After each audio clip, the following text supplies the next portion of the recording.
Hello my dear friends, welcome to lucky education. और आज हम स्टार्ट करेंगे चैप्टर नंबर 8 क्लास 7 की ज्योग्राफी एनसीईआरटी हम डिस्कस कर रहे हैं। और चैप्टर नंबर 8 जिसका नाम है human environment interactions the tropical and सब ट्रॉपिकल रीजन, मतलब इंसान और एनवायरनमेंट के बीच में जो इंटरेक्शन है उसके बारे में हम डिस्कस करेंगे। एक एग्जाम्पल हम देखेंगे ट्रॉपिकल रीजन का और दूसरा देखेंगे सब ट्रॉपिकल रीजन का। ट्रॉपिकल रीजन आप सब लोग जानते होंगे, क्लास 6 में आपने ये सारी चीज़ें पढ़ी होंगी कि जो हमारी पृथ्वी है, पृथ्वी में बीचों बीच में एक लाइन जो जा रही है जिसको हम लैटीट्यूड बोलते हैं, 0 डिग्री लैटीट्यूड, इसका नाम है इक्वेटर। और फिर एक 23.5 नॉर्थ में है जिसको हम बोलते हैं ट्रॉपिक ऑफ कैंसर। और फिर 23.5 एक साउथ में है जिसको हम बोलते हैं ट्रॉपिक ऑफ कैप्रिकॉर्न। तो Tropic of Cancer and Capricorn के बीच का जो जोन है इसी को क्या बोलते हैं? ट्रॉपिकल जोन बोलते हैं। ये आपको पता होगा। तो ट्रॉपिकल जोन में जो एग्जाम्पल हम डिस्कस करेंगे वो है life in the Amazon basin. जो अमेजन बेसिन है उसके आसपास की लाइफ कैसी है उसके बारे में हम आज डिस्कस करेंगे, ठीक है। तो life in the Amazon basin, Amazon आपको पता ही होगा, ये एक कंपनी भी है ऑनलाइन जिससे हम बहुत सारी चीज़ें ऑनलाइन मंगाते भी हैं, परचेज भी करते हैं। तो वो कंपनी का नाम भी यहीं से आया है, इतना ध्यान रखना आप, ठीक है। तो अमेजन क्या है? अमेजन एक रिवर है जो साउथ अमेरिका से फ्लो करती है। अभी मैं आपको मैप में दिखाऊंगा। ये देखो, ये साउथ अमेरिका का मैप है। यहाँ पे कई सारे कंट्री आपको देखने को मिल रहे होंगे, जैसे यहाँ पे Venezuela, Colombia, Ecuador, Peru, Bolivia, Brazil, ये कई सारे कंट्रीज हैं। तो यहाँ से बीचों बीच में से एक रिवर जा रही है जिसका नाम है अमेजन रिवर। इसमें कई सारी रिवर्स इसको ज्वाइन करती हैं, ध्यान रखना। जो रिवर्स इसको ज्वाइन कर रही हैं उनको बोलते हैं ट्रिब्यूटरीज। तो एक तो होती है मेन रिवर, और मेन रिवर को जो ज्वाइन कर रही है रिवर्स उसको बोलते हैं ट्रिब्यूटरीज। तो रिवर और उनकी ट्रिब्यूटरीज के द्वारा जितना एरिया कवर किया जा रहा है उसको बोलते हैं हम रिवर बेसिन। तो ये किसका बेसिन हो जाएगा? अमेजन रिवर का बेसिन हो जाएगा। अच्छा, इधर साइड में जो ओशियन है इसको बोलते हैं अटलांटिक ओशियन, इधर जो ओशियन है इसको बोलते हैं पैसिफिक ओशियन।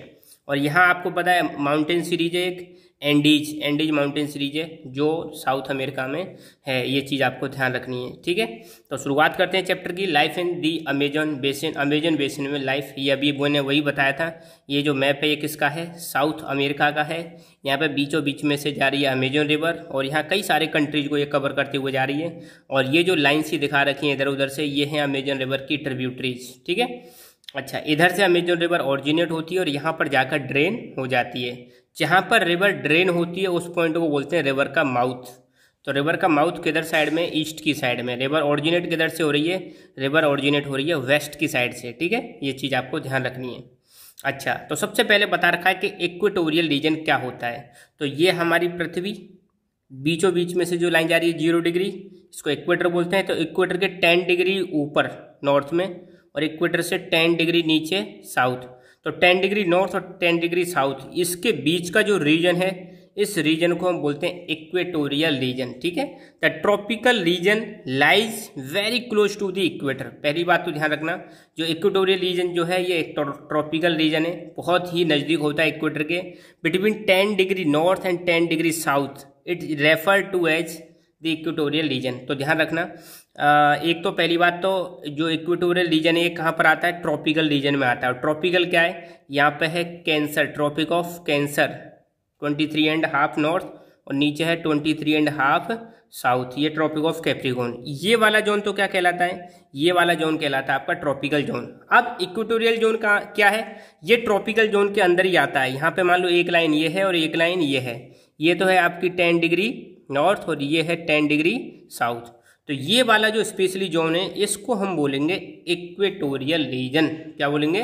Equatorial region. और इक्वेटर के आसपास आपने सुना होगा, इक्वेटर के आसपास गर्मी बहुत ज़्यादा रहती है और ज़्यादा गर्मी होने की वजह से यहाँ पे एवोपरेशन बहुत ज़्यादा होता है। और जब एवोपरेशन ज़्यादा होगा तो कंडेंसेशन होगा और जब कंडेंसेशन होगा तो क्लाउड्स बनेंगे और क्लाउड्स बनेंगे तो बरसात होती है। यहाँ पर ऐसा बताया जाता है लगभग हर दिन इवनिंग में, मतलब यहाँ पे बरसात होती है, डेली बरसात होती है यहाँ पर। और ज़्यादा रेनफॉल होने की वजह से यहाँ पे बहुत ज़्यादा घने फॉरेस्ट पाए जाते हैं, डेंस फॉरेस्ट पाए जाते हैं, जिनको हम बोलते हैं अमेजन रेन फॉरेस्ट, ठीक है। एवरग्रीन फॉरेस्ट पाए जाते हैं, बहुत ही ज़्यादा डेंस फॉरेस्ट पाए जाते हैं इस एरिया में। ओके, तो अमेजन रिवर जो है वो इक्वेटोरियल रीजन से फ्लो करती है। कहाँ से फ्लो कर रही है? अब ये देखो आप, यहाँ से इक्वेटर जा रही है और इक्वेटर के आसपास ही अमेजन रिवर फ्लो कर रही है, ये चीज़ आप देख सकते हो।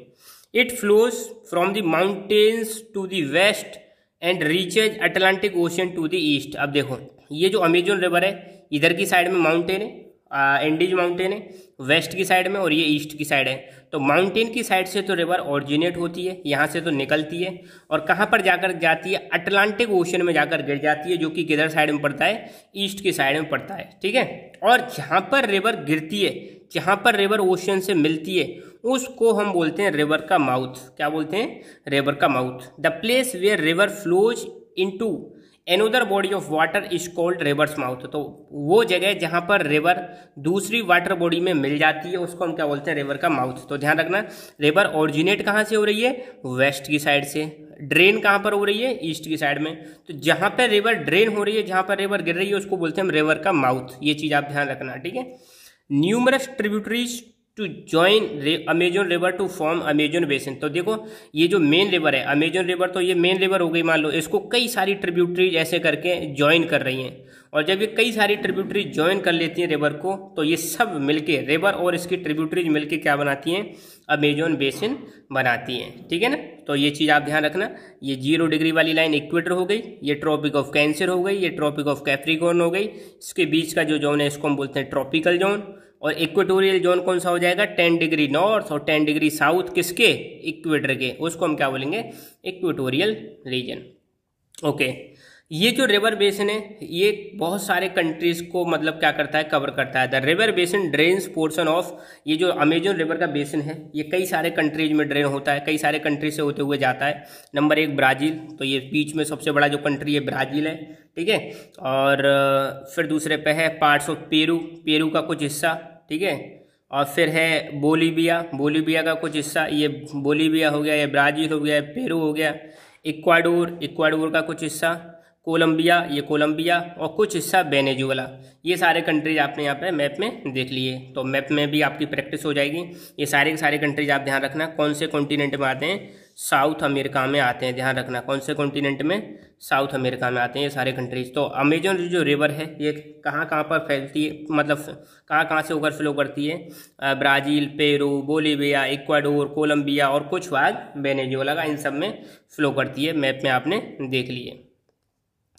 अब यहाँ के हम क्लाइमेट के बारे में देखेंगे कि यहाँ पे जलवायु कैसी है, क्लाइमेट कैसा है, गर्म है, ठंडा है, या बहुत ज़्यादा ह्यूमिड क्लाइमेट है, कैसा क्लाइमेट है वो हम देखेंगे। तो Amazon basin stretch directly on the equator and is characterised by hot and wet climate throughout the year. तो आपने देखा होगा अभी अमेजन जो बेसिन है बिल्कुल इक्वेटर के पास है, इक्वेटर के पास। तो एक चीज़ आप ध्यान रखना, जो चीज़ इक्वेटर के पास होती है वहाँ पर, प्लस ये जो जोन जो दिखा रखा है ट्रॉपिकल जोन, यहाँ पर पृथ्वी पर सबसे ज़्यादा गर्मी पड़ती है। क्यों ज़्यादा गर्मी पड़ती है? क्योंकि यहाँ पे जो सन की रेज है, सन की रेज यहाँ पे डायरेक्टली पड़ती हैं, और सन की रेज जब डायरेक्टली पड़ेंगी तो यहाँ पे गर्मी बहुत ज़्यादा रहती है, और जब गर्मी बहुत ज़्यादा रहेगी तो सिंपल सी बात है बरसात भी बहुत ज़्यादा होगी, और क्लाउड्स बनेंगे, फॉरेस्ट बहुत ज़्यादा होंगे। तो अमेजन बेसिन कहाँ पर आता है? ये इक्वेटर के पास आता है, इसलिए यहाँ पर गर्मी बहुत ज़्यादा रहती है। प्लस यहाँ का क्लाइमेट कैसा रहता है? वेट क्लाइमेट रहता है, मतलब नमी वाला क्लाइमेट रहता है थ्रू आउट द ईयर, पूरी साल। तो पूरी साल यहाँ पर ध्यान रखना, इक्वेटर वाला जो जोन है इसके पास या अमेजन बेसिन के आसपास आपको पूरी साल क्या देखने को मिलेगा? एक तो क्लाइमेट हॉट देखने को मिलेगा, गर्म देखने को मिलेगा, प्लस वेट क्लाइमेट देखने को मिलेगा। वेट मतलब यहाँ पे नमी देखने को मिलेगी एनवायरनमेंट में आपको। Both day and nights are almost equally hot and humid. यहाँ पर ऐसा नहीं है कि दिन में गर्मी और रात में सर्दी पड़ती हो, ऐसा कुछ नहीं है। दिन और रात लगभग एक जैसी मतलब मौसम आपको देखने को मिलेगा। दिन भी गर्म होते हैं, रात भी गर्म होती हैं। दिन में भी आपको ह्यूमिडिटी देखने को मिलेगी और रात में भी ह्यूमिडिटी देखने को मिलेगी। ह्यूमिड का मतलब नमी, ह्यूमिड का मतलब क्या है? नमी आपको देखने को मिलेगी। जब नमी बहुत ज़्यादा होती है, आपने देखा होगा कई बार जब नमी ज़्यादा होती है बरसात के दिनों में, तो हमारी जो स्किन है वो चिपचिपी सी होती है, द स्किन फील्स स्टिकी। तो यहाँ पर जो स्किन होती है लोगों की वो चिपचिपी सी फील करती है, क्योंकि पूरे दिन नमी रहती है, ठीक है, और पसीना सा आता रहता है मतलब, और ये सारी चीज़ें देखने को मिलती हैं। ऐसा ही क्लाइमेट हमारा देखने को मिलता है, अपने साउथ इंडिया के जो लोग हैं वो ऐसा ही क्लाइमेट फेस करते हैं, लगभग हॉट और humid.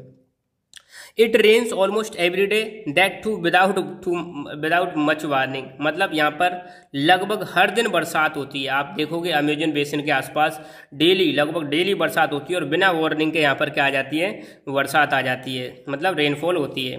The day temperature are high with the very high humidity, दिन में टेम्परेचर बहुत ज़्यादा रहता है और ह्यूमिडिटी बहुत ज़्यादा रहती है, मतलब नमी जो है एयर में, मॉइस्चर बहुत ज़्यादा रहती है, ठीक है।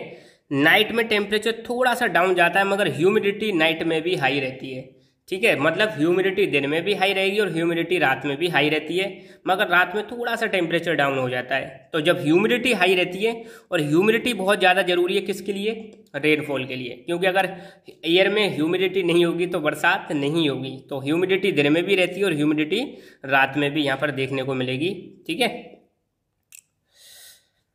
As it rains heavily in this region thick forest grows. अब सिंपल सी बात है, जब जहाँ पर डेली बरसात होगी, हैवी बरसात होगी और जब ज़्यादा बरसात होगी तो यहाँ पर जो फॉरेस्ट पाए जाएंगे थिक फॉरेस्ट पाए जाते हैं। और आपको पता होगा अमेजोन फॉरेस्ट को हम वर्ल्ड का लंग बोलते हैं। क्या बोलते हैं, वर्ल्ड्स लंग, विश्व का लंग बोलते हैं, पृथ्वी का लंग बोलते हैं किसको, अमेजोन फॉरेस्ट को। अब लंग आपको पता है जो क्या करता है, ऑक्सीजन CO2 का एक्सचेंज करते हैं, ठीक है।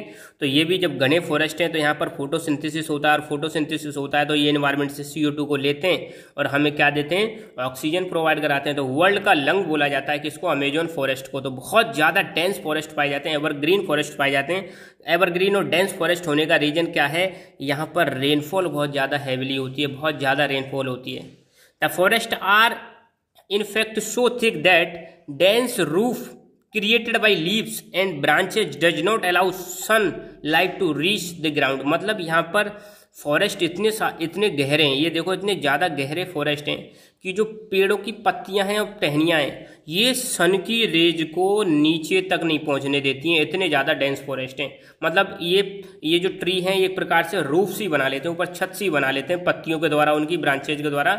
सनलाइट जो है ग्राउंड तक भी नहीं पहुंच पाती है, मतलब पेड़ के नीचे आप देखोगे तो अंधेरा सा दिखेगा दिन में भी, इतने ज़्यादा गहरे ये फॉरेस्ट हैं। The ground remains dark and damp, मतलब ग्राउंड आपको कैसा दिखेगा, डार्क दिखेगा, अंधेरा अंधेरा सा आपको दिखेगा। ओनली शेड टॉलरेंट वेजिटेशन में ग्रो हेयर।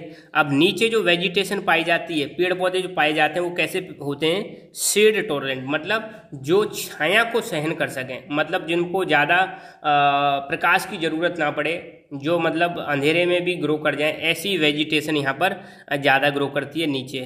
कुछ प्लांट्स नीचे यहाँ पाए जाते हैं जैसे ऑर्चिड्स, ब्रोमेलियाड्स, यहाँ पर ये ग्रो करते हैं। ये हैं प्लांट पैरासाइट्स जो मतलब दूसरे प्लांट पर चढ़ जाते हैं, ठीक है, दूसरे प्लांट को कवर कर लेते हैं। तो दूसरे प्लांट के सहारे जो ग्रो करते हैं उनको बोलते हैं प्लांट पैरासाइट, ठीक है।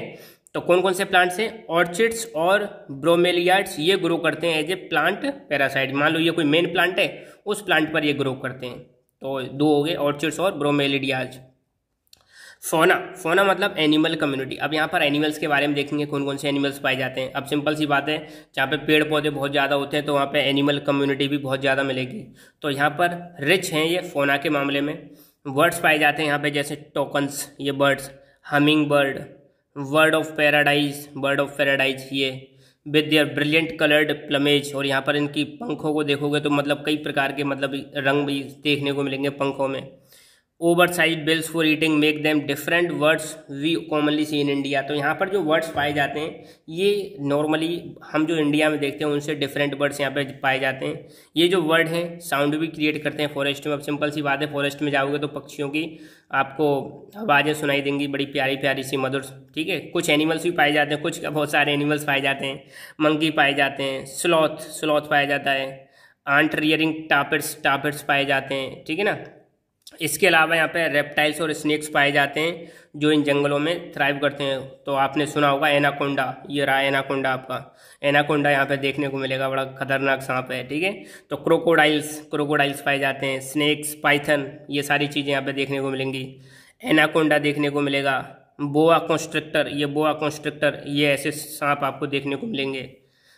और यहाँ पे बहुत सारे कीड़े मकोड़े भी पाए जाते हैं, बहुत सारी फिशेस की यहाँ पर वैरायटीज़ पाई जाती हैं। इसमें एक फ़िश की वैरायटी है जिसको हम बोलते हैं पिराना फिश। पिराना ये आपकी है पिराना फिश, ये है फ्लैश ईटिंग, ये ऐसी फिश है जो मांस खाती है। क्या खाती है? मांस खाती है। वो भी इस रिवर में पाई जाती है, पिराना फिश भी यहाँ पर पाई जाती है। तो ध्यान रखना, ये फिश का पूछा जा सकता है कौन सी फिश पाई जाती है, पिराना फिश पाई जाती है। खासियत क्या है इसकी? फ्लैश ईटिंग, ठीक है। बाकी कई प्रकार के यहाँ पे स्नेक्स पाए जाते हैं और people grow most of the food in their small areas after clearing some trees in the forest. मतलब यहाँ पर जो लोग आ गए वो खेती कैसे करते हैं, खेती ऐसे करते हैं जैसे मान लो यहाँ पे बहुत सारे पेड़ पौधे हैं, इन पेड़ पौधों को वो क्या कर देंगे, क्लियर कर देंगे, साफ कर देंगे, और साफ करने के बाद फिर यहाँ पर क्या करते हैं, वो खेती करते हैं। आदमी जो है, अब मेल और फीमेल की बात करें तो मैन जो हैं वो हंटिंग करते हैं और फिशिंग करते हैं, रिवर के आसपास हंटिंग और फिशिंग करते हैं, जबकि महिलाएं जो हैं वो क्रॉप्स की देखरेख करती हैं। तो यहाँ पर काम का बंटवारा कर रखा है कि महिलाएं तो खेती की देखभाल करेंगी और जो पुरुष हैं, मेल जो हैं, वो क्या करते हैं, हंटिंग और फिशिंग करते हैं। और भी यहाँ पर कई सारे फ्रूट्स उगाए जाते हैं जैसे टपेओका, पाइनएप्पल, स्वीट पोटैटो, ये सारी चीज़ें भी यहाँ पर ग्रो की जाती हैं। As hunting and fishing are uncertain, it is the women who keeps their families alive by feeding them the vegetable they grow। अब देखो हंटिंग और फिशिंग क्या है, अनसर्टेन है, जरूरी नहीं है कि डेली मतलब लोग हंटिंग कर सकें, शिकार करके ले आएँ। तो इसलिए महिलाएं जो हैं वो क्या करती हैं, सब्जियां ग्रो करती हैं, वेजिटेबल्स ग्रो करती हैं, और उन्हीं के सहारे अपनी फैमिली को लालन पालन करती हैं, पोषण करती हैं। यहाँ पर एक एग्रीकल्चर प्रैक्टिस की जाती है जिसका नाम है स्लैश एंड बर्न एग्रीकल्चर। अब देखो स्लैश एंड बर्न एग्रीकल्चर का मतलब क्या है, किसी एरिया में फॉरेस्ट होता है, उसमें ये लोग क्या करते हैं, फॉरेस्ट वाले, मान लो ये ज़मीन है, यहाँ पे जो पेड़ पौधे हैं उसको काट देंगे, पेड़ पौधे काटने के बाद उसमें आग लगा देंगे, आग लगाने के बाद जो राख होगी उसको इसमें मिला देंगे, इससे क्या होगा, सॉइल की फर्टिलिटी बढ़ जाएगी, और फिर यहाँ पर ये लोग खेती करते हैं।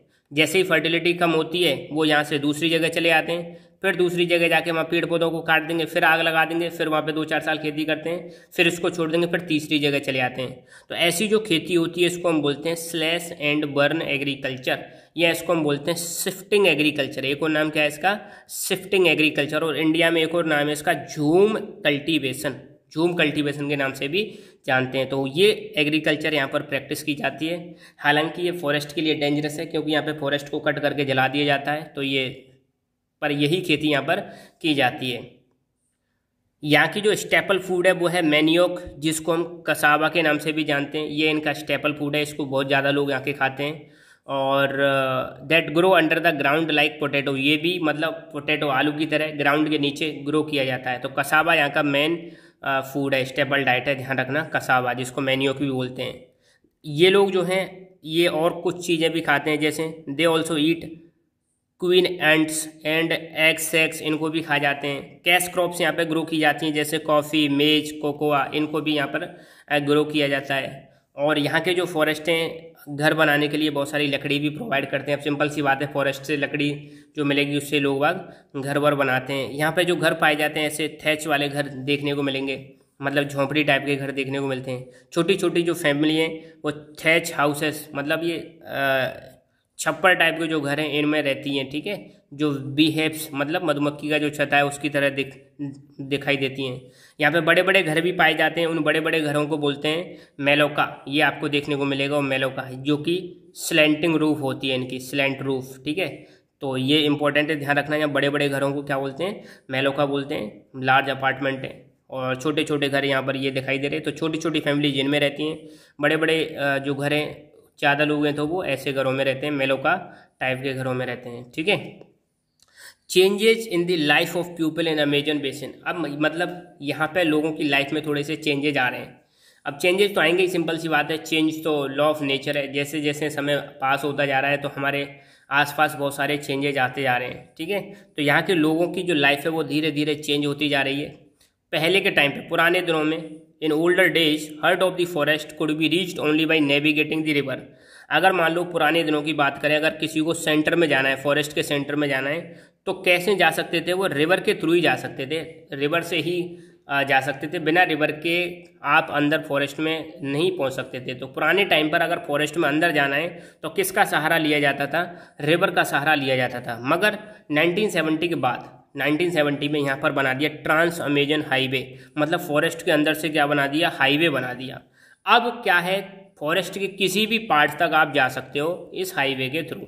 तो मतलब इसमें हाईवे बना दिया। अब सिंपल सी बात है, हाईवे बनाओगे तो फॉरेस्ट का क्या होगा, डिस्ट्रक्शन होगा, लॉस्ट हो जाएंगे बहुत सारे ट्रीज यहाँ से, तो लाइफ का भी लॉस्ट होगा। तो यहाँ पे पेड़ पौधों को नुकसान भी हो रहा है। अब जब ज़्यादा पेनिट्रेट करोगे, ज़्यादा यहाँ पर रोड बनाओगे, बिल्डिंग्स बनाओगे, तो फॉरेस्ट भी क्या होंगे, फॉरेस्ट भी कम होने लग जाएंगे। खैर, मुद्दे की बात यह है कि 1970 के बाद यहाँ पर हाईवे बनाने की वजह से आप फॉरेस्ट के किसी भी पार्ट में एक्सेस कर सकते हो। सारे पार्ट्स कैसे हो चुके हैं, अब एक्सेसिबल हो चुके हैं। एयरक्राफ्ट्स एंड हेलीकॉप्टर की सहायता से भी एक जगह से दूसरी जगह यहाँ पे जाया जा सकता है। यहाँ के जो लोग हैं, इंडिजीनियस जो लोग हैं, उनको यहाँ से निकाल दिया गया है। वो यहाँ से निकाल के उनको दूसरी जगह कहीं पर बसा दिया गया है और वहाँ पर वो अलग टाइप की एग्रीकल्चर, अलग टाइप की फार्मिंग यहाँ पर कर रहे हैं। तो मेन जो लोग हैं, इंडिजीनियस लोग, मतलब जो वाकई में यहीं पर ओरिजिनली रहते थे, वो यहाँ से बाहर निकल गए हैं और किसी दूसरी जगह पर जाकर उनको बसा दिया गया है और वहाँ पर वो एग्रीकल्चर परफॉर्म कर रहे हैं, फार्मिंग परफॉर्म कर रहे हैं।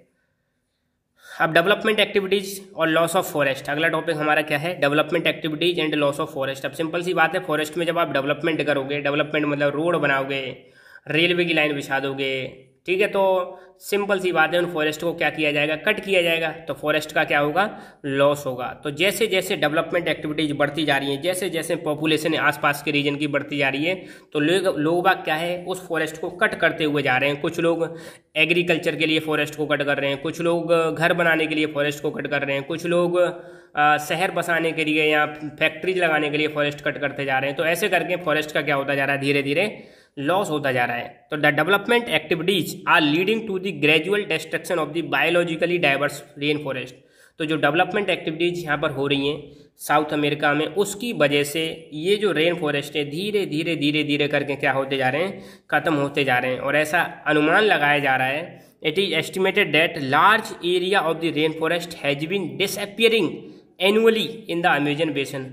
बहुत सारा एरिया हर साल यहाँ से क्या होता जा रहा है, डिसअपियर होता जा रहा है। लोग बाग यहाँ पर आप आग लगा देते हैं जंगलों में, आपने सुना होगा फॉरेस्ट फायर, अमेजन फॉरेस्ट में आग लग गई। कई बार तो मतलब नेचुरली लगती है और कई बार लोग जानबूझकर आग लगा देते हैं ताकि फॉरेस्ट को क्लियर करके उस ज़मीन को लोग उपयोग कर सकें। तो यहाँ पर बहुत सारी जो फॉरेस्ट हैं वो हर साल ख़त्म होते हुए जा रहे हैं। The topsoil is washed away as the rain falls and lush forest turn into the barren landscape। इनकी जो फॉरेस्ट की जो ऊपर वाली जो ज़मीन है, ऊपर वाली जो मिट्टी है, वो बरसात होने की वजह से वो क्या होती जा रही है, धुलती हुई जा रही है। धुलती हुई जा रही है मतलब जो फर्टाइल ज़मीन है वो एक जगह से दूसरी जगह चली जाएगी, फिर वहाँ पर वेजिटेशन ग्रो नहीं करती है। तो वहाँ पर पहले जो बढ़िया वेजिटेशन हुआ करती थी, चारों तरफ पेड़ पौधे दिखाई देते थे, अब वो कैसी ज़मीन बन गई है, बैरन लैंडस्केप। अब सिंपल सी बात है, फॉरेस्ट को जब आप कट करते जाओगे तो सॉइल की इरोजन बढ़ जाता है। मान लो किसी एरिया में पेड़ पौधे हैं तो वो ज़मीन को या सॉइल को होल्ड करके रखते हैं। अगर पेड़ पौधों को आप काट दोगे तो जब बरसात होगी तो जो मिट्टी है वो मिट्टी बहकर एक जगह से दूसरी जगह चली जाएगी। वही चीज़ यहाँ पर देखने को मिल रही है। जो टॉप सॉइल है, जब बरसात होती है तो वो वॉश्ड अवे मतलब बहकर एक जगह से दूसरी जगह चली जाती है और फिर वो जगह कैसी बन जाती है, बैरन ज़मीन बन जाती है, बंजर भूमि बन जाती है, जिस पर कुछ भी ग्रो नहीं करता है। कुछ डू यू नो करके हमारे दिखा रखी हैं, उनको और हम देख लेते हैं क्या दे रखा है। व्हेन स्पेनिश एक्सप्लोरर मतलब जो व्यक्ति घूमने जाते हैं, एक जगह से दूसरी जगह पर जाते हैं, डिस्कवरी करने जाते हैं। व्हेन स्पेनिश एक्सप्लोरर्स, स्पेनिश मतलब स्पेन के लोग, स्पेन कंट्री आपने देखा सुना होगा, स्पेन और पुर्तगाल पास में ही है।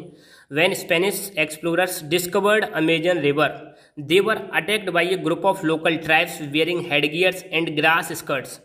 जब यहाँ पे स्पेनिश एक्सप्लोरर्स आए, अमेजन रिवर के आसपास आए, जब उन्होंने अमेजन रिवर को डिस्कवर किया था, तो यहाँ की जो लोकल ट्राइब थी जिन्होंने हेडगियर्स पहन रखे थे, सिर पर कुछ पहन रखा था, प्लस ग्रास स्कर्ट्स पहन रखी थी, उन्होंने इन पर क्या किया, अटैक कर दिया। ठीक है, तो इन लोगों ने रिमाइंड कराया उनको, स्पेनिश एक्सप्लोरर्स को रिमाइंड कराया। किसके बारे में रिमाइंड कराया? वुमेन वॉरियर्स के बारे में। ठीक है, जो एंशियंट रोमन एम्पायर में अमेजोन्स के नाम से जानी जाती थी, इसीलिए इनका नाम क्या दे दिया गया, अमेजन नाम दे दिया गया। ये चीज़ आप ध्यान रखना। ट्रिब्यूटरीज क्या होती हैं?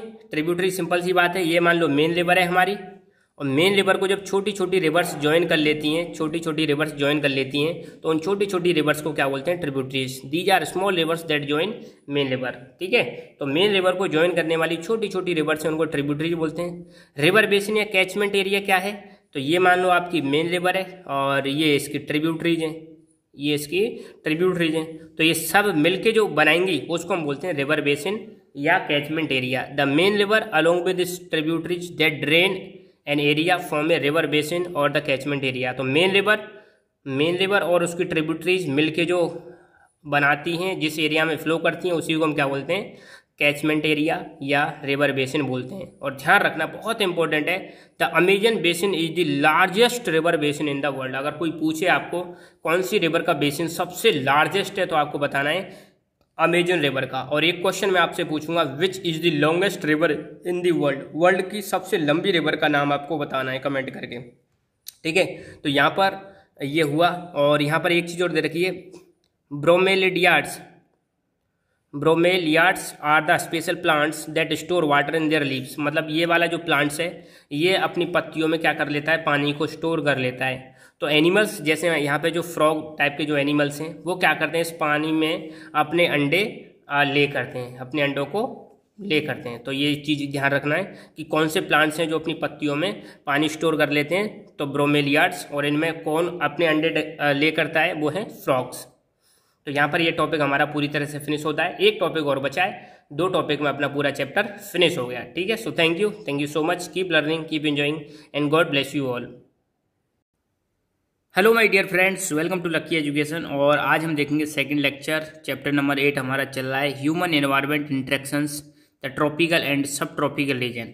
तो आज हम सब ट्रॉपिकल रीजन का एग्जाम्पल देखेंगे और टॉपिक है life in the Ganga Brahmaputra basin. मतलब गंगा नदी और जो हमारी ब्रह्मपुत्र नदी है प्लस इनकी जो ट्रिब्यूटरीज हैं, इनके द्वारा जो एरिया बनाया गया है उस एरिया को हम क्या बोलते हैं, गंगा ब्रह्मपुत्र बेसिन।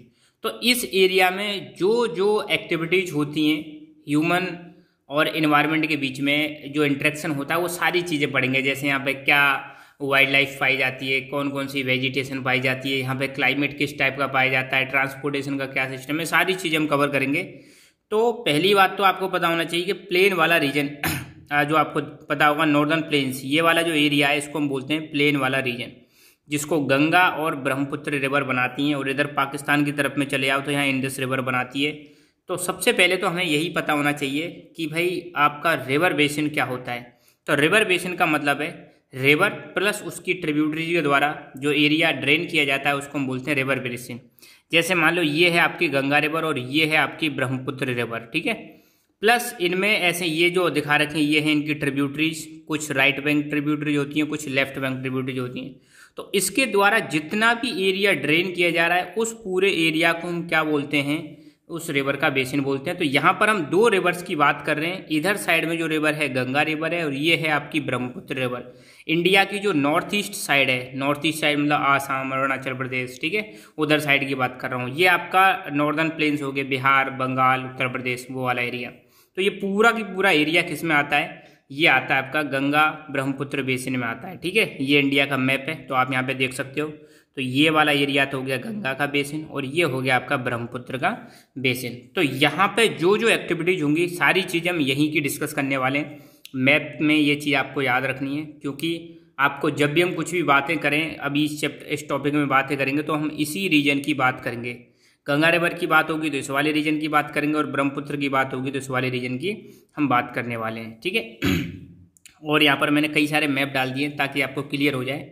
तो ये गंगा का बेसिन हो गया और ये आ रही है ब्रह्मपुत्र रिवर चाइना से होते हुए, और ये फिर दोनों जाके यहाँ पर मिलती हैं और सुंदरबन डेल्टा बनाती हैं। आपको पता होगा यहाँ पे जो डेल्टा बनता है उसका नाम है सुंदरबन डेल्टा। कौन कौन बनाती हैं, गंगा रिवर और ब्रह्मपुत्र रिवर मिलके बनाती हैं और यहीं पर ये अपने पानी को ड्रेन कर देती हैं बे ऑफ बंगाल में।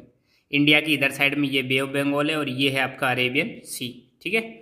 रिवर कहीं से भी ओरिजिनेट हो, ये जनरली जाके कहाँ पर गिर जाती हैं, या तो जो इंडिया वाली जो रिवर्स हैं या तो ये जाके गिरेंगी बे ऑफ बंगाल में या फिर गिरती हैं अरेबियन सी में। तो आप ध्यान रखना, Ganga river plus Brahmaputra river ये दोनों जाके कहाँ पर गिरती हैं, बे ऑफ बंगाल में जाके गिरती हैं। अब हम स्टार्ट करते हैं अपना टॉपिक।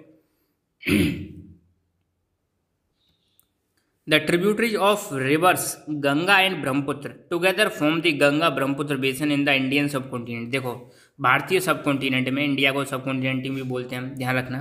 तो यहाँ पर गंगा रिवर और ब्रह्मपुत्र रिवर प्लस इनकी ट्रिब्यूटरीज मिलके बनाती हैं गंगा ब्रह्मपुत्र रिवर बेसिन, ठीक है। ये चीज़ ध्यान रखना।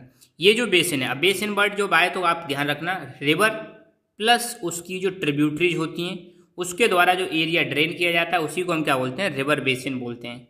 तो ये जो गंगा ब्रह्मपुत्र का बेसिन है ये कहाँ पर आता है, सब ट्रॉपिकल रीजन में आता है, जो कि 10 डिग्री नॉर्थ से 30 डिग्री नॉर्थ के बीच में मतलब लाइक करता है, ठीक है ना। अब आपने लॉन्गिट्यूड लैटिट्यूड देखे होंगे, ये हो गई आपकी 0 डिग्री, और ये मान लो 10 डिग्री मान लो, और ये मान लो 30 डिग्री नॉर्थ, ठीक है। तो इसके बीच में मतलब गंगा ब्रह्मपुत्र बेसिन हमारा लाई करता है, ये चीज़ आप ध्यान रखना। और सब ट्रॉपिकल रीजन है ये, ठीक है, ट्रॉपिकल से जस्ट ऊपर वाला, ठीक है। हाँ, the tributaries of river Ganga like Ghaghara, Son, Chambal, Gandak, Kosi and the tributaries of Brahmaputra drain. मतलब जो गंगा ब्रह्मपुत्र वाला बेसिन है, इसको कौन ड्रेन करता है? ड्रेन करने का मतलब यहाँ पे पानी कौन लेकर आता है? यहाँ पे पानी लेके आती है Ganga river plus Brahmaputra river plus उनकी ट्रिब्यूटरीज। तो यहाँ पर गंगा रिवर की ट्रिब्यूटरीज के नाम दे रखे हैं, जैसे घाघरा, ये वाली ट्रिब्यूटरीज हो गई घाघरा, सोन, चंबल, गंडक, यहाँ पे गंडक है, ठीक है, और कोसी, ठीक है। ये सारी ट्रिब्यूटरी जो हैं ये किसकी हैं? जैसे ये तो मान लो मेन रिवर हो गई, और इसमें लेफ्ट साइड में और राइट साइड में जो रिवर्स अपना पानी लेके आती हैं उनको हम क्या बोलते हैं? ट्रिब्यूटरी जो बोलते हैं। तो मेन रिवर यहाँ पे कौन सी हो गई? Ganga.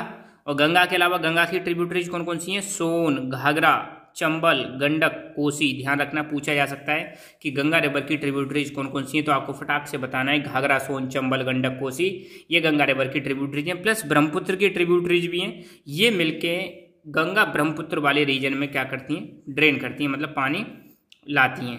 The plains of Ganga and Brahmaputra and the mountains and the foothills of Himalaya and the Sundarban delta are the main features of this basin.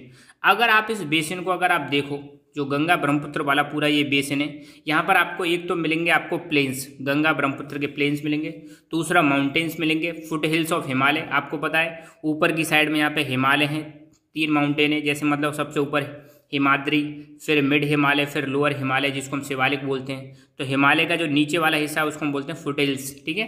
तो माउंटेन्स, फुट हिल्स, अब मतलब आपको ये देखने, हिमालय के फुट हिल्स देखने को मिलेंगे, माउंटेन्स देखने को मिलेंगे, यहाँ पे प्लेन्स आपको देखने को मिलेंगे। प्लस इस वाली जगह पर आपको देखने को मिलेगा बांग्लादेश के पास सुंदरबन डेल्टा। तो ये सारी की सारी चीज़ें कहाँ पर आती हैं? गंगा ब्रह्मपुत्र बेसिन में आती हैं। अब हम बात करेंगे यहाँ पे क्लाइमेट कैसा है, गंगा ब्रह्मपुत्र रीजन का जो क्लाइमेट है वो कैसा है। Oxbow lakes dot the plain area, मतलब इस प्लेन एरिया में आपको बहुत सारी ऑक्सबो लेक्स देखने को मिलेंगी। इस शेप में जो लेक होती हैं उसको हम बोलते हैं ऑक्सबो लेक्स। ये सारी लेक्स आपको इस टाइप की, जैसे मान लो रिवर्स जनरली ऐसे करके फ्लो करती है, तो कई बार यहाँ से मान लो ये एरिया अलग होकर ऐसे अलग रह जाता है। तो इस शेप में जो लेक होती है इसको हम बोलते हैं ऑक्सबो लेक्स। तो ऐसी बहुत सारी आपको लेक्स यहाँ पे देखने को मिलेंगी। यहाँ पे जो क्लाइमेट है वो मानसून टाइप क्लाइमेट है, मतलब मानसून पर डिपेंड करता है। आपको पता है इंडिया में कौन सा मानसून आता है? साउथ वेस्ट मानसून आता है। साउथ वेस्ट मानसून के दौरान हमारे यहाँ पर जून से बरसात होना स्टार्ट हो जाती है। 1 जून को केरल में बरसात आ जाती है, उसके बाद धीरे धीरे करके इंडिया में ऊपर की तरफ बरसात आने लगती है, जुलाई तक मतलब नॉर्थ इंडिया में भी आ जाती है। तो अपने यहाँ पे जो क्लाइमेट है वो कैसा है? मानसून टाइप क्लाइमेट है, मतलब मानसून पर डिपेंड करता है। मानसून यहाँ पे जो रेनफॉल लेके आता है मिड जून से मिड सितंबर के बीच में यहाँ पे बरसात होती है, मतलब 15 जून के आसपास से लेके यहाँ की बात कर रहे हैं, और 15 सितंबर तक लगभग यहाँ पे बरसात होती रहती है इस वाले रीजन में, गंगा ब्रह्मपुत्र बेसिन वाले रीजन में। यहाँ पे अगर गर्मियों की बात करें तो गर्मियाँ बहुत ज़्यादा गर्म होती हैं। नॉर्थ इंडिया में तो आपको देखने को मिलेगा बहुत ज़्यादा गर्म हवाएं चलती हैं जिनको लू बोलते हैं, और विंटर्स बहुत कूल होती हैं यहाँ पर, ठीक है। तो गर्मियाँ गर्म होती हैं और विंटर्स कूल होती हैं, इस प्रकार का यहाँ पे क्लाइमेट देखने को मिलेगा। Basin area has varied topography, यहाँ की जो टोपोग्राफी है यहाँ पे अलग अलग देखने को मिलेगी। कहीं पर आपको माउंटेन्स देखने को मिलेंगे, कहीं पर आपको प्लेन्स देखने को मिलेंगे, कहीं पर लेक्स, कहीं पर रिवर्स, ऐसी मतलब अलग अलग चीज़ें यहाँ पे आपको देखने को मिलेंगी। अब यहाँ के लोग क्या करते हैं, लोगों के बारे में जानते हैं गंगा ब्रह्मपुत्र बेसिन वाले रीजन में। तो पहली बात तो यहाँ पे जो इन्वायरमेंट है इसका बहुत इंपॉर्टेंट रोल है, किसमें? पॉपुलेशन के डिस्ट्रीब्यूशन में। कैसे? अगर कहीं पर इन्वायरमेंट बहुत ज़्यादा कूल है, प्लीजेंट है, ठीक है, रहने लायक कंडीशंस हैं, तो वहाँ पे पॉपुलेशन ज़्यादा पाई जाती है। और कई जगह का क्लाइमेट ऐसा है, जैसे मान लो हिली एरियाज हो गए, है ना, माउंटेन एरियाज हो गए, नॉर्थ ईस्ट वाले एरिया हैं, वहाँ पे आपको टेम्परेचर भी कम देखने को मिलेगा, प्लस माउंटेन्स देखने को मिलते हैं, तो वहाँ का जो टेरेन है वो बहुत ज़्यादा रगड़ है। तो ऐसे ही सिचुएशन में माउंटेन वाले इलाके में आपको देखने को मिलेगा पॉपुलेशन कम होती है। जबकि आप उत्तर प्रदेश, बिहार, बंगाल वाले इलाके में देखो, वहाँ पे प्लेन्स पाए जाते हैं, ज़मीन फर्टाइल है, तो वहाँ पे पॉपुलेशन आपको ज़्यादा देखने को मिलती है। तो क्लाइमेट बहुत इंपॉर्टेंट है, इन्वायरमेंट भी बहुत इंपॉर्टेंट रोल प्ले करता है पॉपुलेशन के डिस्ट्रीब्यूशन में।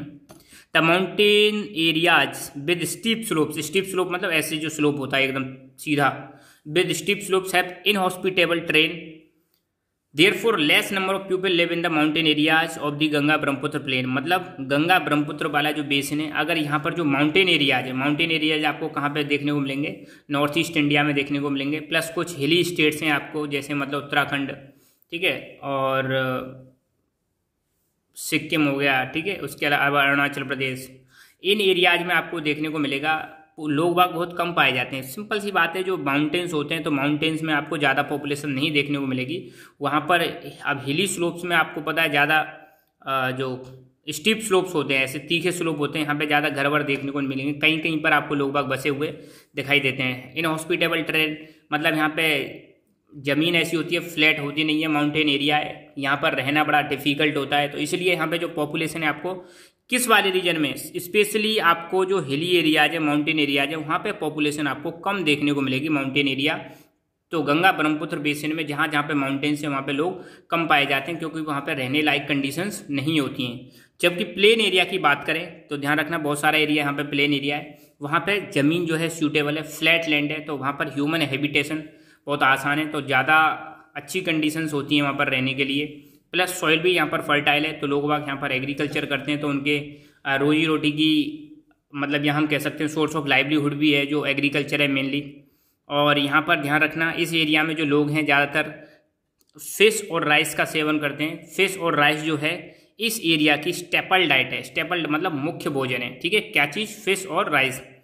यहाँ पे जो लोग रहते हैं उनका मेन जो ऑक्यूपेशन है, मतलब रोजी रोटी का जो सिस्टम है वो क्या है, एग्रीकल्चर है, ये चीज़ ध्यान रखना, क्योंकि यहाँ पे ज़मीन जो है कैसी है, फ्लैट लैंड है, और फ्लैट लैंड पर बहुत सारी क्रॉप्स हम ग्रो कर सकते हैं। प्लस इस एरिया की, प्लेन वाले रीजन की जो पॉपुलेशन डेंसिटी है, पॉपुलेशन डेंसिटी का मतलब 1 किलोमीटर स्क्वायर एरिया में, ध्यान रखना 1 किलोमीटर स्क्वायर एरिया में कितने लोग रह रहे हैं, उसी को हम क्या बोलते हैं, पॉपुलेशन डेंसिटी। तो यहाँ पे पॉपुलेशन डेंसिटी बहुत ज़्यादा है प्लेन वाले रीजन की, ठीक है। अब एग्रीकल्चर के बारे में बात करेंगे, यहाँ पे कौन कौन सी फसलें उगाई जाती हैं तो उसके बारे में देखते हैं। तो मेन क्रॉप जो यहाँ पे है वो है पैडी। पैडी मतलब जो आपकी राइस की क्रॉप होती है वो मेन क्रॉप है, राइस ज़्यादा उगाया जाता है। और पैडी की जो कल्टीवेशन है, पैडी की खेती के लिए आपको पता है बहुत ज़्यादा पानी की ज़रूरत पड़ती है, तो जहाँ पर रेनफॉल ज़्यादा है वहीं पर पैडी को ज़्यादा ग्रो किया जाता है। इसके अलावा बाकी फसलें भी उगाई जाती हैं, जैसे व्हीट, मेज, सोरगम, ग्राम, मिलेट, ये फसलें भी उगाई जाती हैं। Plus cash crops, cash crops आप जानते हो जिनको नकदी फसल बोलते हैं, जिनको मार्केट में बेच दो और आपको डायरेक्ट क्या मिल जाएंगे, दाम मिल जाएंगे। तो जिनको बेचने के लिए उगाते हैं, फसलों को डायरेक्टली बेचने के लिए उगाते हैं, खाने के लिए नहीं उगाते, उनको हम बोलते हैं कैश क्रॉप्स। तो यहाँ पे कैश क्रॉप्स जैसे शुगर केन और जूट, शुगर केन और जूट यहाँ पे उगाई जाती हैं। इसके अलावा कई जगह पर आपको देखने को मिलेगा बनाना प्लांटेशन, मतलब जो केला है उसका प्लांटेशन देखने को मिलेगा, बड़े बड़े खेतों में केले के मतलब ये लगाए जाते हैं, ट्री लगाए जाते हैं। वेस्ट बंगाल और आसाम वाले रीजन में आपको टी प्लांटेशन देखने को मिलेगा, चाय की खेती की जाती है। और बिहार और आसाम के कई सारे पार्ट्स में आपको देखने को मिलेगा सिल्क वॉर्म को रियर किया जाता है, मतलब सेरिकल्चर जिसको हम बोलते हैं, रेशम कीट पालन, ठीक है। तो silk is produce through the cultivation of silk worms in the parts of Bihar and Assam. यहाँ पे जो बिहार और आसाम वाला हिस्सा है, यहाँ पे सिल्क वॉर्म को ग्रो किया जाता है और उनको लालन पालन किया जाता है, मतलब उनकी रियरिंग की जाती है। किस लिए की जाती है, ताकि सिल्क प्रोड्यूस किया जा सके। सिल्क आपको पता है जिससे रेशम बोलते हैं, रेशम का मतलब यहाँ पे प्रोडक्शन किया जाता है सिल्क वॉर्म को पालन पोषण करके। इन माउंटेन्स और हिली एरियाज में आप देखोगे तो वहाँ पर भी जो स्लोप्स होते हैं, जेंटल स्लोप मतलब हल्के हल्के जो स्लोप होते हैं, वहाँ पर भी फसलें उगाई जाती हैं टेरेसेस बनाकर। तो यहाँ पे आपको देखने को मिलेगा, ये है आपकी टेरेस फार्मिंग। तो जो माउंटेन्स हैं जहाँ पे हल्के हल्के से स्लोप्स हैं, तो वहाँ पे ऐसे टेरेस बना देते हैं, और यहाँ पर जो फार्मिंग होती है इसको हम बोलते हैं टेरेस फार्मिंग। अब हम देखेंगे यहाँ पे कौन कौन सी वेजिटेशन पाई जाती है। वेजिटेशन का मतलब किस किस टाइप के यहाँ पे प्लांट्स पाए जाते हैं, तो प्लांट्स के बारे में हम देखेंगे वेजिटेशन में। तो वेजिटेशन यहाँ पे जगह जगह के हिसाब से डिपेंड करती है, ठीक है, क्योंकि कहीं पर माउंटेन एरिया है, कहीं पर प्लेन एरिया है, तो लैंडफॉर्म के आधार पर वेजिटेशन भी यहाँ पर क्या करती है, वेरी मतलब चेंज होती रहती है। अलग अलग जगह पर अलग अलग टाइप की वेजिटेशन पाई जाती है। तो गंगा ब्रह्मपुत्र प्लेन जो है, यहाँ पर जो ट्री पाए जाते हैं वो पाए जाते हैं tropical deciduous tree, tropical deciduous tree पाए जाते हैं। प्लस यहाँ पे आपको टीक, ये टीक के प्लांट हैं, साल, पीपल, ये प्लांट आपको देखने को मिलेंगे। प्लस ब्रह्मपुत्र वाले जो प्लेन है नॉर्थ ईस्ट इंडिया में, वहाँ पे आपको बम्बू ट्री मतलब बांस के पेड़ भी यहाँ पर उगाए जाते हैं। इसके अलावा जो डेल्टा वाला एरिया है, डेल्टा मतलब जो जहाँ पर गंगा और ब्रह्मपुत्र रिवर मिलती है, वेस्ट बंगाल वाले रीजन में, वेस्ट बंगाल और बांग्लादेश वाला जो रीजन है वहाँ पर सुंदरबन डेल्टा जो पाया जाता है। तो डेल्टा वाला जो पार्ट है वहाँ पर आपको मैंग्रोव फॉरेस्ट देखने को मिलेंगे। इस प्रकार के जो फॉरेस्ट हैं इनको हम बोलते हैं मैंग्रोव फॉरेस्ट। तो मैंग्रोव फॉरेस्ट कहाँ पर पाए जाते हैं? इंडिया में जो कोस्टल एरिया है, कोस्टल एरिया में, जैसे मान लो सपोज ये इंडिया का मतलब मैप हो गया साउथ वाला, तो नीचे कोस्टल वाले जो एरिया है जहाँ पे समुद्र पाया जाता है वहाँ पर जो फॉरेस्ट पाए जाते हैं उसको जनरली हम बोलते हैं मैंग्रोव फॉरेस्ट। तो कोस्ट डेल्टा वाले पार्ट में यहाँ पे आपको इस टाइप के पेड़ देखने को मिलेंगे। और उत्तराखंड, सिक्किम, अरुणाचल प्रदेश, यहाँ पर आपको कॉनीफेरस ट्रीज, कॉनीफेरस मतलब कोन शेप में जो ट्री होते हैं ऐसे ट्री देखने को मिलेंगे, जैसे पाइन, देवदार, फर, ये प्लांट यहाँ पे देखने को मिलेंगे। और यहाँ पे जो क्लाइमेट है बहुत ज़्यादा कूल है और स्लोप्स बहुत ज़्यादा स्टीप है। स्टीप मतलब बहुत ज़्यादा ऐसा, मतलब जैसे ये माउंटेन है तो स्टीप स्लोप का मतलब होता है एकदम तीखा, मतलब यूँ सीधा, मतलब अगर कोई चीज़ गिर जाए तो सीधी जाए, तो स्टीप स्लोप यहाँ पे पाए जाते हैं। अब हम देखेंगे यहाँ पे वाइल्ड लाइफ के बारे में। वाइल्ड लाइफ मतलब कौन कौन से जीव जंतु यहाँ पे पाए जाते हैं उनके बारे में हम देखेंगे। तो वाइल्ड लाइफ भी यहाँ पर गंगा ब्रह्मपुत्र वाले बेसिन में अलग अलग वैरायटी की वाइल्ड लाइफ पाई जाती है, अलग अलग तरह के जीव जंतु पाए जाते हैं। यहाँ पे एलिफेंट्स, टाइगर्स, डियर्स, मंकीज, ये सारी चीज़ें देखने को मिलेंगी। स्पेशली जो ब्रह्मपुत्र के प्लेन है आसाम वाले रीजन में आपको one horn rhinoceros, one horn, एक सींग वाले गेंडे भी यहाँ पे आपको देखने को मिलेंगे।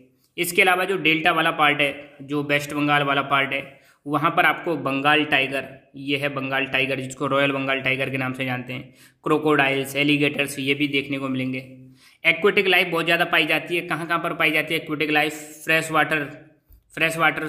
रिवर वाटर में एक्वेटिक लाइफ देखने को मिलेगी, लेक्स में देखने को मिलेगी, बे ऑफ बंगाल वाला जो सी है वहाँ पर देखने को मिलेगी। और फ्रेश वाटर मछली जो होती हैं, मछलियों की भी यहाँ पे कई सारी वैरायटी पाई जाती हैं, जैसे रोहू, कटला, हिल्सा। ध्यान रखना, रोहू, कटला, हिल्सा ये फिशेस की वैरायटी है, यहाँ पे ये भी पाई जाती हैं। और यहाँ के जो लोगों की मेन डाइट है, मेन डाइट आपको बताइए फिश और राइस, ये है मेन डाइट। अब बात करेंगे हम सिटीज़ एंड टाउन्स के बारे में। तो गंगा और ब्रह्मपुत्र बेसिन वाले रीजन में जो सिटी और टाउन्स हैं उनके बारे में बात करेंगे। तो गंगा ब्रह्मपुत्र प्लेन में बहुत सारे बड़े बड़े सिटीज़ और टाउन्स पाए जाते हैं। इनमें मुख्य यहाँ पे दे रखे हैं, जैसे इलाहाबाद। ध्यान रखना, इलाहाबाद को आज की डेट में बोलते हैं प्रयागराज, इसका नाम चेंज हो गया है। और कानपुर, वाराणसी को ही हम बनारस बोलते हैं, ध्यान रखना। लखनऊ उत्तर प्रदेश की कैपिटल है। पटना, कोलकाता, ये सारे के सारे जो सिटी हैं ये यहीं पर आते हैं। कहाँ पर आते हैं? गंगा ब्रह्मपुत्र वाले बेसिन में आते हैं। कौन कौन से हैं? Allahabad, Kanpur, Varanasi, Lucknow, Patna, Kolkata, all with population of more than 10 lakhs are located on the river Ganga. तो ये जितने भी सिटी बता रखे हैं ये सभी के सभी सिटी, यहाँ पर पॉपुलेशन 10 लाख से ज़्यादा है। और ये सारे के सारे सिटी कहाँ पर लोकेटेड हैं? ये लोकेटेड हैं गंगा रिवर के अलोंग लोकेटेड हैं। तो मतलब सिंपल सी बात है, गंगा रिवर के आसपास, इसकी बैंक के आसपास बहुत सारे मतलब सिटीज़ बसे हुए हैं जहाँ पे पॉपुलेशन बहुत ज़्यादा पाई जाती है। क्यों पाई जाती है? सिंपल सी बात है, इसके आसपास एक तो प्लेन फर्टाइल है और दूसरा वहाँ पर वाटर अवेलेबिलिटी है, पानी की अवेलेबिलिटी है। अच्छा, इसके आसपास इन कई सारे सिटीज़ में आपको देखने को मिलेगा बहुत सारी इंडस्ट्रीज बसी हुई हैं, बहुत सारी इंडस्ट्रीज लगी हुई हैं। इन इंडस्ट्री से वेस्ट वाटर निकलता है, बहुत ज़्यादा दूषित पानी निकलता है, गंदा पानी निकलता है। और इस गंदे पानी को रिवर में, गंगा रिवर में डिस्चार्ज कर दिया जाता है, जिसकी वजह से इस रिवर का पॉल्यूशन बढ़ रहा है, पॉल्यूशन लेवल बढ़ रहा है। पानी का जो लेवल है वो पानी का जो मतलब क्वालिटी है वो क्या होती जा रही है? ख़राब होती जा रही है इस डिस्चार्ज, मतलब वेस्ट वाटर के डिस्चार्ज की वजह से। अब देखेंगे हम इस एरिया में ट्रांसपोर्टेशन के बारे में, मतलब यातायात के जो साधन हैं तो वो देखेंगे। तो इस एरिया में आपको रेलवेज, रोडवेज, एयरवेज, वाटरवेज, ये सभी के सभी ट्रांसपोर्टेशन आपको यहाँ पे देखने को मिलेंगे। तो all the 4 ways of transport are well developed in the Ganga Brahmaputra basin. 4 ways कौन कौन से मैंने अभी बताए थे आपको? रेलवेज, रोडवेज, वाटरवेज, एयरवेज, ये चारों के चारों जो वेज हैं यहाँ पर बहुत अच्छी तरह से डेवलप हैं। क्योंकि ज़मीन कई जगह, बहुत सारी ज़मीन कैसी यहाँ पे फ्लैट है, तो यहाँ पे रोड अच्छा डेवलप है, रेलवे भी डेवलप है, प्लस एयरवे भी डेवलप है, बहुत सारे सिटीज हैं इंपॉर्टेंट, प्लस यहाँ पे गंगा रिवर है। तो गंगा रिवर में आपको वो मतलब रिवर में भी आपको वाटरवेज देखने को मिलेगा। तो in the plain areas roadways and railways transport the people from one place to another. ध्यान रखना, जो प्लेन एरियाज हैं वहाँ पर रोडवेज और रेलवेज जो हैं ये लोगों को एक जगह से दूसरी जगह पर ट्रांसपोर्ट करती हैं। वाटरवेज, अब रिवर में जो मतलब ट्रांसपोर्टेशन होता है रिवर के थ्रू, पानी के जो जहाज होते हैं उनके थ्रू, उसको हम बोलते हैं वाटरवेज। वाटरवेज भी एक इफेक्टिव मीन्स ऑफ ट्रांसपोर्ट है, स्पेशली रिवर्स के सहारे। अब गंगा रिवर जो है, गंगा रिवर, ब्रह्मपुत्र रिवर, यहाँ पर जो रिवर के थ्रू जो ट्रांसपोर्ट हो रहा है वो किस में आता है, वाटरवेज की कैटेगरी में आता है। कोलकाता पोर्ट हुगली रिवर के पास पाया जाता है। हुगली रिवर आपको पता है वेस्ट बंगाल कोलकाता में। तो यहाँ पर एक पोर्ट डेवलप किया गया है जिसका नाम है कोलकाता पोर्ट। अब पोर्ट क्या होते हैं, बंदरगाह होते हैं जहाँ पे पानी के बड़े बड़े जहाज आते हैं और इनसे मतलब दो देशों के बीच में इंटरनेशनल ट्रेड होता है इनके थ्रू। और इस एरिया में बहुत सारे आपको एयरपोर्ट्स भी देखने को मिलेंगे। अब हम देखेंगे टूरिज्म के बारे में। इस एरिया में टूरिज्म के क्या क्या सेंटर्स हैं, कौन कौन से सेंटर्स हैं। तो टूरिज्म इस एरिया की इंपॉर्टेंट एक्टिविटी है। टूरिज्म आपको पता है सोर्स ऑफ इनकम होता है। किसी भी जगह पर अगर ज़्यादा टूरिस्ट आते हैं, किसी भी स्टेट में अगर ज़्यादा टूरिस्ट आते हैं तो उस स्टेट की इनकम बढ़ जाती है। विदेशी टूरिस्ट आते हैं तो फॉरेन मनी भी आती है, बहुत सारे लोगों को रोजगार मिलता है, सोर्स ऑफ एम्प्लॉयमेंट भी मिलता है। ठीक है, तो टूरिज्म का एक अपने आप में अलग ही इम्पोर्टेंस है। तो आपको देखने को मिलेगा ताजमहल कहाँ पर है आपको पता होगा। ताजमहल है आगरा में, उत्तर प्रदेश में, यमुना रिवर के सहारे। और यमुना जो है आपको पता है गंगा रिवर की ट्रिब्यूटरी है। तो यमुना भी किस में आती है, गंगा रिवर बेसिन में आती है। इलाहाबाद जिसको हम प्रयागराज बोलते हैं आज की डेट में, तो यहाँ पर गंगा और यमुना रिवर की कॉन्फ्लुएंस मतलब जहाँ पर दो चीज़ मिलती हैं, दो या दो से ज़्यादा चीज़ें मिलती हैं उसको हम कॉन्फ्लुएंस बोलते हैं। तो जहाँ पर गंगा यमुना रिवर मिलती हैं उसको हम प्रयाग बोलते हैं, संगम बोलते हैं। तो वो क्या है, इलाहाबाद। तो इलाहाबाद भी एक अपने आप में इम्पोर्टेंट जगह है। यहाँ पर कुंभ का मेला भी लगा था, आपको पता होगा। बुद्धिस्ट स्तूप पाए जाते हैं उत्तर प्रदेश और बिहार में। और उत्तर प्रदेश बिहार दोनों गंगा प्लेन्स में आते हैं, ध्यान रखना। तो यहाँ पर बहुत सारे बुद्धिस्ट स्तूप पाए जाते हैं। तो यहाँ पर बहुत सारे विदेशों से टूरिस्ट आते हैं घूमने, स्पेशली जो बुद्धिज्म को फॉलो करते हैं। लखनऊ में आपको देखने को मिलेगा इमामबाड़ा। ये है इमामबाड़ा, ये कहाँ पर है, लखनऊ में, उत्तर प्रदेश में। आसाम में आपको कुछ वाइल्ड लाइफ सेंचुरीज और नेशनल पार्क देखने को मिलेंगे जिनमें इंपॉर्टेंट है काजीरंगा और मानस। तो पूछा जा सकता है काजीरंगा और मानस कहाँ पर है, तो आपको बताना है आसाम में।